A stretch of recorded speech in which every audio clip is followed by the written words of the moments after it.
Hello everyone, welcome to my channel learning twist with Shalini ma'am. तो आज हम लोग शुरू करेंगे साइंस का क्लास 6 का चैप्टर। तो ये चैप्टर 9 है, ठीक है। तो किसी किसी बुक में चैप्टर 6 भी हो सकता है, क्योंकि बुक्स के अकॉर्डिंग चल रहा है कि नंबरिंग के हर साल एडिशन चेंज होता है, तो उसकी वजह से बदल रहा है। तो आप लोग देख लेना, ये चीज़ मैटर नहीं करती है कि नंबर क्या है, ठीक है। हमें बस लेसन से मतलब है। तो उसके बारे में चैप्टर का नेम है the living organisms and their surroundings, ठीक है। चलिए शुरू करते हैं कि Paheli and Boojho went on vacation to many places of interest. Okay, Paheli and Boojho जो थे वो वेकेशन में अपने बहुत सारी जगह पर घूमने गए जो उनके इंटरेस्ट की थी। One such trip took them to the river Ganga in Rishikesh. उन्होंने ऐसी ही एक ट्रिप करी रिवर गंगा में, ऋषिकेश में, रिवर गंगा के आसपास। They climb the mountains of the Himalayas where it was very cold. वो माउंटेन्स में भी चढ़े, हिमालयाज के माउंटेन्स पर भी गए जो कि जहाँ पर बहुत अधिक ठंड थी।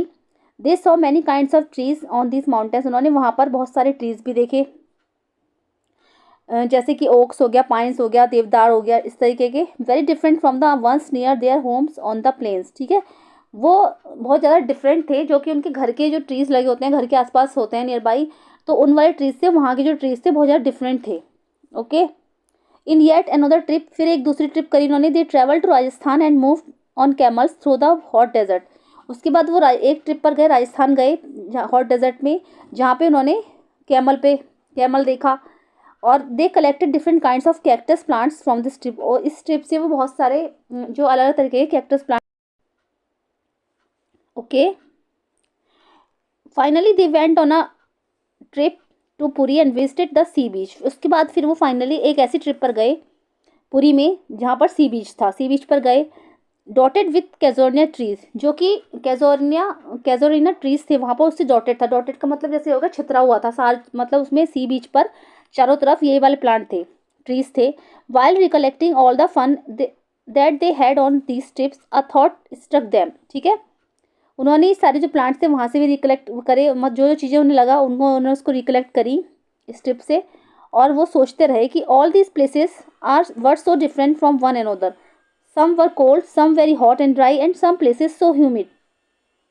वो अलग अलग ट्रिप पर गए, ठीक है। तो उन्होंने वो यही सोचते रहे कि सारी जो जगह हैं ये अलग अलग हैं, ये एक दूसरे से इतनी डिफरेंट कैसे हैं कि कुछ तो वेरी हॉट है, जहाँ पर कुछ जगह तो बहुत गर्मी है, कुछ जगह बहुत ठंड है, और कुछ जगह बहुत ह्यूमिडिटी है। तो ह्यूमिड का मतलब जैसे हो गया कि नमी, वहाँ पर नमी बहुत है। उन्होंने सोचा कि सब अलग अलग कैसे है। And yet all of them had many organism of various kind. और इसके बाद उन्होंने वहाँ पर बहुत सारे ऑर्गेनिज्म भी ऐसे देखे, अलग तरीके। ऑर्गेनिज्म का मतलब हो गया लिविंग क्रिएचर्स होते हैं ना, जैसे प्राणी, छोटे से लेके बड़े तक के, अलग अलग जगह देखे। जैसे डेजर्ट में उन्होंने कैमल देखा होगा, है ना, प्लांट्स देखे, एनिमल्स देखे। उन्होंने कुछ अलग अलग तरीके की चीज़ें वहाँ पर देखी। जैसे बीच के पास देखा हुआ क्रैब होते हैं, क्रैब निकल जाते हैं, ठीक है। इस तरीके से उन्होंने देखी। तो they try to think of a place on earth where there may not be any living creatures. उन्होंने ऐसा कुछ सोचने की कोशिश करी कि ऐसा कौन सा प्लेस है जहाँ पर कोई भी लिविंग क्रिएचर्स ना हो। Boojho thought of places near his home. Boojho ने सोचा कि ऐसे प्लेस शायद हमारे घर में होगा। इनसाइड द हाउस, उन्होंने अपने घर के अंदर सब जगह देखा। ही ट्राइड द कवर्ड्स, उन्होंने कवर्ड्स को खकोड़ने की कोशिश की। He had thought that there may not be any living organism here. उन्होंने सोचा कि यहाँ पर शायद कोई भी लिविंग ऑर्गेनिज्म नहीं मिलेगा। But he found one tiny spider in the covered. लेकिन उन्हें क्या हुआ, जैसे उन्होंने कवर्ड खोली तो एक टाइनी स्पाइडर जो था, मकड़ी छोटी सी, उन्हें वहां पर दिख गई। आउटसाइड द होम टू, घर के बाहर भी, there did not seem to be any place he could think of that did not have living creatures of some kind or the other. घर के बाहर भी उन्होंने इस चीज़ को चेक किया कि कुछ जो लिविंग क्रिएचर्स थे वो अलग तरीके के थे और एक दूसरे से वो डिफर थे। ओके, पहेली started thinking and reading about for away places. पहेली ने सोचना स्टार्ट किया, उसने पढ़ना शुरू किया अबाउट फार अवे प्लेसेस, जो बहुत दूर दूर के प्लेसेस थे उनके बारे में पढ़ना शुरू किया। She read that people have even found tiny living organism in the openings of volcanoes. उसने पढ़ा कि that people have even found tiny living organism, की लोगों का एक ग्रुप ऐसा भी है living organisms in the opening, जहाँ पर वॉल्केनोज होते हैं, जो जहाँ वहाँ पर रहता है। वॉल्केनोज का मतलब होगा ज्वालामुखी। तो ऐसे लिविंग ऑर्गेनिज्म तो नहीं हो सकते जैसे कि होते हैं ना कि कुछ जैसे वहाँ रहेंगे तो वो सब जल जाएंगे, रोस्टेड हो जाएंगे। तो लेकिन कुछ इस टाइप के होते हैं जो वहाँ पर रहते हैं। उसने पढ़ा और सोचा तो कि ऐसा क्या है जैसे कि वो वहाँ पर रह लेते हैं। ओके, चलिए। Organisms and the surroundings where they live, ठीक है, ऑर्गेनिजम्स के बारे में बात हो रही है, एंड द सराउंडिंग, और उसके चारों तरफ का माहौल जिससे कि वो वहाँ पर रहते हैं. Another thought that occurred to Paheli and Bouchot was about the kinds of living organisms that were present in different locations that they had visited. ठीक है, उसने another thought that occurred to Paheli and Bouchot, पहेली और बूचो ने सोचा कि उन living organisms के बारे में उसने सोचा कि जो अलग तरीके के थे, जो जहाँ पर रहते थे, जो जहाँ पर वो घूमने गए थे तो वहाँ पर किस किस तरीके के रहते थे. द डेजर्ट हैड्स कैमल्स, उन्होंने सोचा कि डेजर्ट में कैमल्स होते हैं. The mountains had goats and yak, और पहाड़ों पर गोट्स मिलती है, याक मिलते हैं. Puri had some other creatures, Puri में कुछ अलग तरह के क्रिएचर्स होते हैं. Crabs on the beach, beach पर क्रैब्स होता है. And such a variety of fish being caught by the fisherman at the sea, ठीक है, ऐसी क्या होता है जो बीच के पास बहुत सारी फिशेस की वैरायटी होती है जिससे कि फिशरमैन पकड़ते हैं. And then there did seem to be some creatures like ants that were present in all this different locations, और उसने कुछ ऐसे भी क्रिएचर्स देखे जैसे कि आंट्स हो गई, डिफरेंट लोकेशन में अलग अलग तरह के क्रिएचर्स देखे. The kinds of plants found in each of this regions were so different from the plants of the other regions, उन्होंने बहुत अलग अलग तरीके के प्लांट्स भी देखे जो कि यहाँ के प्लांट्स से बहुत ज़्यादा डिफरेंट थे, अलग अलग तरीकों के प्लांट्स थे. What about the surroundings, okay, in these different regions were they the same, ठीक है, उसने सोचा कि जो ये अलग अलग तरीके के डिफरेंट प्लांट्स हैं और सराउंडिंग्स हैं इनकी चारों तरफ का, तो वो अलग अलग देशों के अलग अलग क्यों हैं, रीजन्स जो होते हैं क्षेत्रों के अलग अलग क्यों हैं. वर दे द सेम, क्या वो सेम है या डिफरेंट है. ओके, तो एक्टिविटी 1 करके देखेंगे पहले कि let us start with the forest. आइए फॉरेस्ट से स्टार्ट करते हैं. Think of all the plants, animals and objects that can be found there. हम प्लांट्स, एनिमल्स और ऑब्जेक्ट्स के बारे में सोचेंगे. पहले बूचो ने सोचा कि सोचेंगे जो उन्होंने वहाँ पर ऑब्जर्व किए थे. List them in column 1 of table 9.1. list things, animals and plants found in the other regions that were also shown in the table. Table में हम कुछ प्लांट्स और एनिमल्स ये सब चीज़ें फिल करेंगे जो कि उसने वहाँ पर देखी थी, या हम सोच सोच के उसको लिखते चले जाएंगे. You can collect the example scattered through the chapter to fill table 9.1. आप एग्जाम्पल को भी स्कैटर्ड कर सकते हो, टेबल को फिल करके 9.1 देखेंगे. Discuss also with your friends, आप अपने फ्रेंड्स से भी डिस्कस कर सकते हो.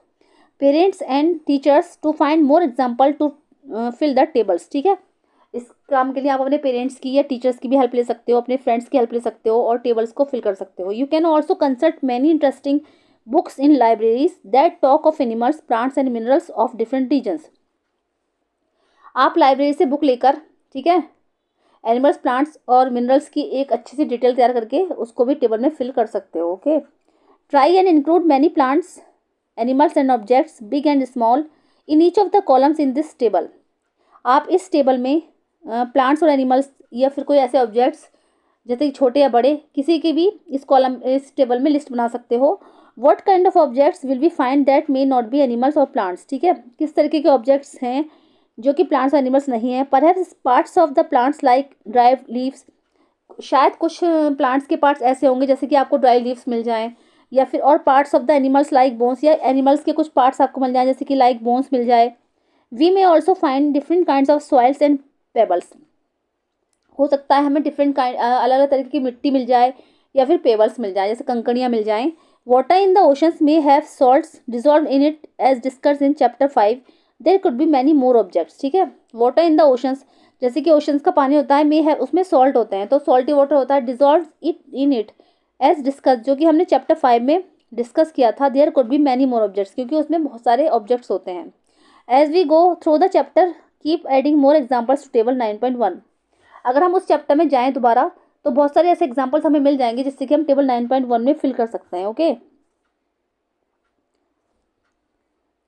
Okay, we will discuss the table as well we travel through many more interesting places. हम इस टेबल को डिस्कस करेंगे या डिस्कस कर सकते हैं जब हम ऐसे ही इंटरेस्टिंग प्लेसेस पर जाएं तो उसके बारे में हम इसको नोट कर सकते हैं. ओके, SEM 9.2 पर आता है हैबिट एंड एडेप्टेशन. इसके बारे में मैं बताऊंगी आपको क्या क्या होता है habitat. Okay, what do you find from the plants and animals listed in activity 1.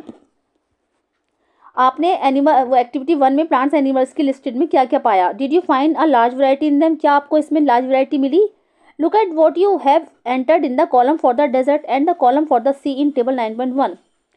आपने उसमें क्या एंटर किया, कॉलम फॉर द डेजर्ट, जैसे डेजर्ट के कॉलम में आपने क्या लिखा और सी वाले में क्या लिखा 9.1 में.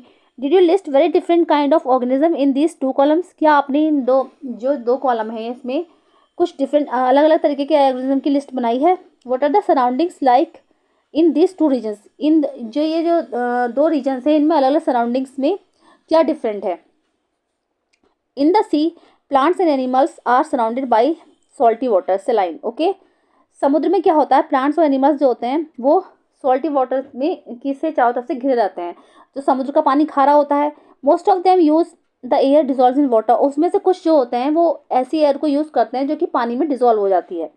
देर is a very little water available in the desert. उसी तरीके से डेजर्ट में बहुत ही कम पानी होता है। It is very hot in the day time and very cold at the night in the desert.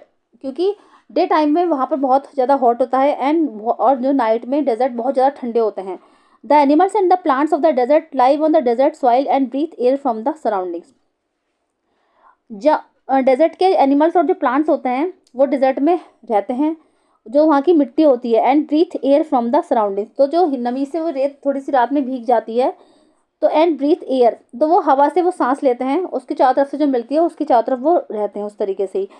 The sea and the desert are very different surroundings and we find very different kinds of plants animals in these two regions. ठीक है, सी और desert जो हैं वो अलग अलग different का surroundings में रहते हैं, अलग डिफरेंट सराउंडिंग्स के होते हैं। और ये जो होते हैं क्या इन इन जो दो रीजन्स होते हैं इसमें अलग अलग तरीके की विशेषताएं पाई जाती हैं। इज नॉट इट, क्या नहीं? Let us look at two very different kinds of organism from the desert and the sea. आइए चलो हम इन दो तरीके के जो ऑर्गेनिजम्स हैं उनके बारे में बात कर लेते हैं जो डेजर्ट और सी में रहते हैं। जैसे कि a camel and a fish. Okay, the body structure of the camel helps it to survive in desert condition. Camel का जो बॉडी स्ट्रक्चर होता है वो उसको डेजर्ट कंडीशन में सर्वाइव करने के लिए हेल्प करता है। Camels have long legs which help to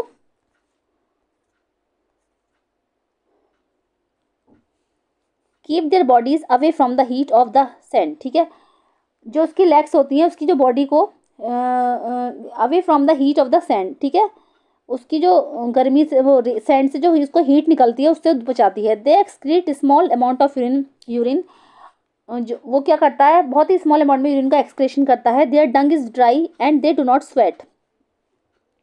उसका जो डंग होता है, ठीक है, जो एक्सक्रेशन से जो वेस्ट निकलते हैं तो वो ड्राई होते हैं एंड डू नॉट, और क्योंकि उसको पसीना भी नहीं आता।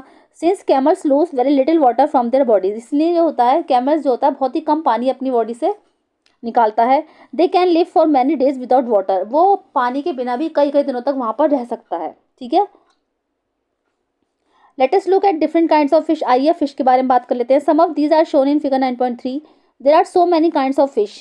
इसमें बहुत सारी फिशेस दिखाई गई हैं, but do you see that they all have something common about their shapes. पर आपको क्या पता है कि इसमें से कुछ जो होती हैं शेप में कॉमन होती हैं। All the ones shown their hair have the streamline shape that was discussed in chapter 8। सारी फिशेस का जो होता है स्ट्रीमलाइन शेप होता है, जो बॉडी शेप होता है स्ट्रीमलाइन होता है, जो कि हमने चैप्टर 8 में डिस्कस किया था। तो मैंने बताया था स्ट्रीमलाइन शेप क्या होता है।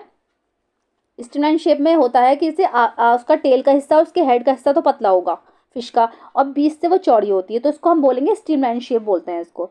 This shape helps from the move inside the water. ये वाला जो शेप होता है उसको पानी में मूव करने के लिए हेल्प करता है। Fish have slippery scales on their bodies. उनकी बॉडी पर स्लिपरी स्केल्स होते हैं। These scales protect the fish and also help in easy movement through the water. और ये जो स्केल्स होते हैं फिश की हेल्प करते हैं, प्रोटेक्ट करते हैं उसको, और वाटर में मूवमेंट करने के लिए उसकी सहायता करते हैं। We discuss in chapter 8 that fish have flat fins and tails that help them to change direction and keep their body balance in water. हम चैप्टर 8 में डिस्कस कर चुके हैं कि फिश के पास फिन्स होते हैं और टेल्स होती है, that help them to change direction, जो कि उसको डायरेक्शन चेंज करने में उसकी हेल्प करती है, and keep their body balance in water, और जिससे कि उसका बॉडी का जो बैलेंस जो है वाटर में बना रहता है। Gills present in the fish help from the use oxygen dissolve in water. Fish के अंदर क्या होता है, लंग्स तो होते नहीं, गिल्स होते हैं, वो तो गिल्स से ही वो ब्रीथ करती है ऑक्सीजन, जिससे कि जो पानी में जो ऑक्सीजन घुलती है, डिजॉल्व होती है, वो ऑक्सीजन को वो अपने गिल्स के जरिए ले लेती है, जिससे कि वो ब्रीथ करती है। ओके, जैसे ह्यूमंस में तो लंग्स होते हैं, लेकिन फिशेज में क्या होता है, गिल्स होते हैं। ठीक है, तो we see that the features of a fish help it to live inside water and the features of the camel help to survive in a desert. हमने देखा कि जो ये फीचर्स जो होते हैं, ये कैमल में ऐसे फीचर्स होते हैं जो उसको डेजर्ट में सर्वाइव करने के लिए प्रोत्साहित करते हैं, और फिश में ऐसे फीचर्स होते हैं जो उसको पानी में सर्वाइव करने के लिए रह सकते हैं। जैसे कि क्या होता है, फिश में गिल्स होते हैं जो कैमल्स में नहीं होते। ठीक है, और कैमल्स में जो चीज़ें होती हैं वो फिश में नहीं होती हैं, वो बिना पानी के रह सकता है कैमल कई कई दिनों तक, लेकिन फिश नहीं रह सकती, फिश पानी में रहती है। ठीक है, okay okay. We have taken only 2 examples from a very wide variety of animals and plants that live on the earth. यहाँ पर हमने सिर्फ 2 एग्जाम्पल ऐसे लिए हैं, example from a wide very wide variety of animals हैं, उसमें से 2 एग्जाम्पल लिए हैं plants that live on the earth, जो कि अर्थ पर रह सकते हैं। In all this variety of organism we will find that they have certain features that help them live in the surroundings in which they are normally found. हमने देखा कि उनमें कुछ ऐसे फीचर्स होते हैं जो उनको उस सराउंडिंग्स में सर्वाइव करने के लिए उनकी हेल्प करते हैं। ठीक है, the presence of specific features और certain habits which enable a plant or an animal to live in its surroundings, ठीक है, इज कॉल्ड एडेप्टेशन। ऐसे फीचर्स, ठीक है, प्लांट्स और एनिमल्स में ऐसे फीचर्स जो वो वहाँ के वातावरण में सर्वाइव करने के लिए उसकी हेल्प कर सकते हैं या फिर वो इनेबल हों, ठीक है, तो उसको हम क्या बोलेंगे, उसको एडेप्टेशन बोलते हैं। Different animals are adapted to their surroundings in different ways, और अलग अलग तरीके के जो एनिमल्स होते हैं वो अलग अलग सराउंडिंग्स में रहने के लिए एडेप्टेड होते हैं। जैसे कि कैमल जो होता है वो इधर की साइड नहीं रह सकता, वो रेगिस्तान में रह सकता है, उस तरीके से फिशेस पानी में रह सकती हैं। ठीक है, तो उसको हम बोलेंगे adaptation. The surroundings where organism live is called a habitat, और ऐसा सराउंडिंग्स जहाँ पर ये ऑर्गेनिज्म रहते हैं उसको हम बोलेंगे habitat. The organisms depend for their food water air shelter and other needs on their habitat. ये जो ऑर्गेनिज्म होते हैं ये खाना, अपने खाने, पानी, हवा और शेल्टर, जैसे कि शेल्टर मतलब होम, अपने होम के लिए जो होते हैं इन हैबिटेट पर डिपेंड होते हैं। तो habitat means a dwelling is place a home, मतलब हैबिटेट का मतलब शॉर्ट में समझ लीजिए उन लोगों का एक घर, लिविंग ऑर्गेनिजम्स का home. Several kinds of plants and animals में शेयर द सेम हैबिटेट। बहुत सारे प्लांट्स और एनिमल्स जो होते हैं वो सेम हैबिटेट शेयर करते हैं। The plants and animals that live on land are said to live in terrestrial habitats. ठीक है, ऐसे प्लांट्स और एनिमल्स जो कि लैंड पर रह सकते हैं, ठीक है, वो कहलाते हैं terrestrial habitats. Some examples of terrestrial habitats are forest, grasslands, deserts, coastal and mountain regions. Okay, ये कुछ एग्जांपल हैं टेरेस्ट्रियल हैबिटेट्स के, ये भी आ सकते हैं एग्जाम में। तो कौन कौन से हो गए, forest, grassland, deserts, coastal, mountain regions. Okay, on the other hand the habitats of plants, अगर दूसरी साइड में देखें तो प्लांट्स की जो हैबिटेट्स हैं, plants and animals that live on in water are called aquatic. दूसरी साइड में अगर देखें ऐसे प्लांट्स और एनिमल्स जो कि सिर्फ पानी में रह सकते हैं उसको हम बोलते हैं एक्वाटिक हैबिटेट्स। ठीक है, जैसे कि हो गए ponds, swamps, lakes, rivers and oceans are the some examples of aquatic habitats. ठीक है, ये कुछ एग्जांपल्स हैं एक्वाटिक हैबिटेट्स के हैं। तो there are large variation in forest, grasslands, deserts, coastal, mountain regions located in different parts of the world. इसमें क्या है, बहुत सारी वैरायटी है, जैसे कि forest, grassland, deserts, coastal, mountain regions located in the different part of the world. This is the true for all aquatic habitat as well as. ठीक है, ये सब उनके लिए ट्रू है जो कि एक्वाटिक हैबिटेट्स में रह सकते हैं। ठीक है, अब आता है the living things such as plants and animals in a habitat are its biotic components. अब ऐसे लिविंग थिंग्स जो होती हैं जो कि प्लांट्स एंड एनिमल्स को लगा लीजिए, इस टाइप के प्लांट्स और एनिमल्स लिविंग जो कि एक हैबिटेट में रहते हैं, आर इट्स बायोटिक कंपोनेंट्स, वो तो बायोटिक हो गए। और various non living things such as rocks, soil, air and water in the habitats constitute is abiotic component. और जो नॉन लिविंग थिंग्स होती हैं जैसे कि रॉक्स ले लिया, सॉइल, एयर और वाटर, ये सब हो गए हमारे अबायोटिक कंपोनेंट्स। ये बता सकता है कि बायोटिक और अबायोटिक कंपोनेंट में डिफरेंशिएट बताइए, तो इस तरीके से आप बता देंगे। Sunlight and heat also form abiotic components of the habitat. Sunlight और हीट जो है वो भी अबायोटिक कंपोनेंट्स है हैबिटेट का। Okay, we know that some plants grow from the seeds. Let us look at some abiotic factors and their effect on seeds as they grow into young plants. We know that some plants grow from the seeds. हम जानते हैं कि कुछ plants जो होते हैं वो seeds से grow करते हैं। आइए देखते हैं कि कुछ abiotic factors हैं and their effect और उनके effect on seeds as they grow into young, कि जब seeds जो होता है वो grow करता है young plants में, तो उसके abiotic factors के कुछ effect बताए जा रहे हैं यहाँ पर, उसके बारे में पता लगा लेते हैं। तो जैसे ये एक्टिविटी नंबर 2 करके देखेंगे, recall activity number 5 in chapter 1। आइए चैप्टर 1 की एक्टिविटी 5 को रिकॉल करते हैं। We made sprouts from moong and chana seeds. हमने चना सीड से स्प्राउट, मूंग और चना सीड से स्प्राउट्स बनाया था। When the seed turn into a sprout, जब सीड जो होता है वो स्प्राउट बनेगा, इट जर्मिनेटेड, तो उसको हम क्या बोलेंगे, जर्मिनेटेड, ये जर्मिनेटेड हो जाएगा और ये जो प्रोसेस होगा जर्मिनेशन कहलाता है। This was the beginning of a new plant from the seed, ये शुरुआत है एक नए प्लांट की सीड से बनने की। ओके, चलिए कैसे करेंगे इसको देख लेते हैं कि कलेक्ट सम ड्राई मूंग सीड्स, हमें क्या करना है, कुछ मूंग सीड्स को कलेक्ट करना है सूखे हुए।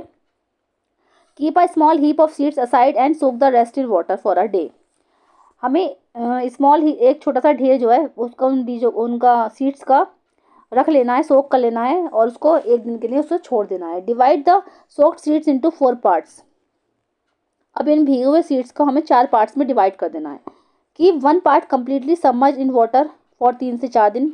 ओके, एक पार्ट जो है इसका कम्प्लीटली उसे पानी में छोड़ देना है 3 से 4 दिन के लिए। Do not disturb the dry seeds and दो सबमर्ज इन वाटर, ठीक है, डू नॉट डिस्टर्ब द, और सूखे हुए पार्ट्स को भी हमें डिस्टर्ब नहीं करना है और उसको वाटर में डूबे रहना है। Keep 1 part of soaked seeds in Sunny room, और उसमें से एक पार्ट को हमें सनी रूम में रख देना है जहाँ पर रोशनी अच्छी से आ रही हो। And another in a completely dark region like a covered that does not allow any light to come in, और उसके एक पार्ट को हमें कम्प्लीटली डार्क रीजन में रखना है, जैसे कि कवर्ड में रख दो जहाँ पर बिल्कुल भी लाइट ना आ रही हो। Keep the last part in a very cold surrounding, से इन अ रेफ्रिजरेटर और विद आइस अराउंड देम, और उसमें से जो एक पार्ट है, ठीक है, उसको हमें क्या करना है, बहुत ही ठंडी जगह रखना है, जैसे कि रेफ्रिजरेटर में रख दो, ठीक है, उसके चारों तरफ आइज हो, जैसे कि set these 3 parts to germinate by rising them and draining the water every day, जो पार्ट्स हैं, सेट दीज 3 पार्ट्स, 3 पार्ट्स जो हैं जर्मिनेशन वाले, उनको हमें रिंसिंग करना है, धोना है देम एंड ड्रेनिंग, उसका पानी निकाल देना है every day. What do you notice, तो आपने क्या नोटिस किया, आफ्टर अ फ्यू डेज, कुछ दिनों बाद, do the seeds in all the 5 parts germinate equally, क्या इन सारे पांचों पार्ट्स में जो जर्मिनेशन इक्वली हुआ है। Do you find slower or no germination in any of this, आपने क्या पाया, किसमें ये स्लोअर रहा और किसमें जर्मिनेशन हुआ ही नहीं है। Do you find that abiotic factors like air, water, light and heat are very important for growth of plants, क्या आपने ये देखा और आपको पता लगा होगा कि जैसे अबायोटिक फैक्टर्स होते हैं like air, water, light and heat are very important, ये जो प्लांट्स की ग्रोथ के लिए बहुत ज़्यादा इंपॉर्टेंट है। In fact these abiotic factors are important for all living organism, वास्तव में ये अबायोटिक फैक्टर्स जो हैं ये लिविंग ऑर्गेनिज्म के लिए बहुत ही इंपॉर्टेंट हैं।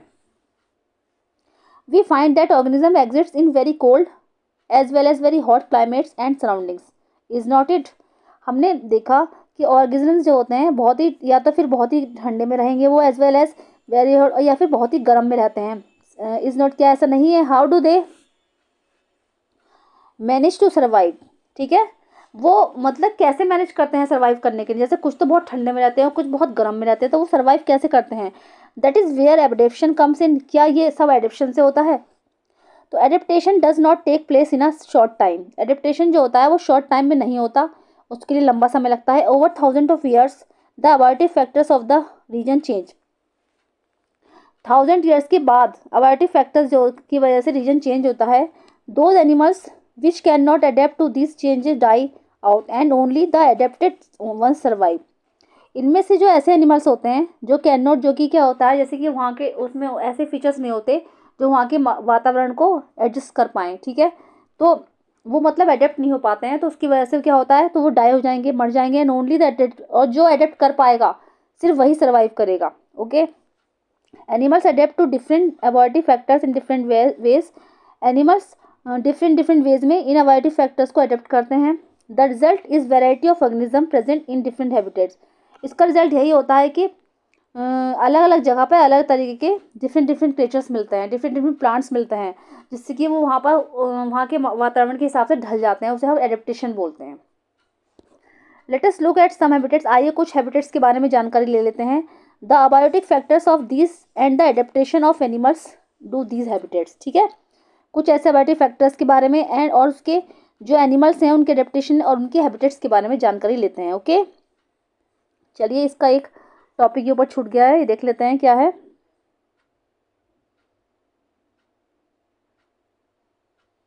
इसको छोड़ दिए, इसमें कोई ज़रूरत नहीं है ऐसा करने की, आप चाहो तो उसको पढ़ लेना, वैसे कोई ज़रूरत नहीं है, ये मैंने आपको समझा दिया है। इसके बाद हम आगे शुरू करेंगे topic a journey through different habitats. Okay, तो ये हम नेक्स्ट वीडियो में डिस्कस करेंगे। आज के लिए बस इतना ही। तो कैसी लगी मेरी वीडियो जरूर बताइएगा। अगर मेरे चैनल पे फर्स्ट टाइम विजिट कर रहे हैं तो प्लीज़ इसको सब्सक्राइब कीजिएगा। मिलते हैं नेक्स्ट वीडियो में।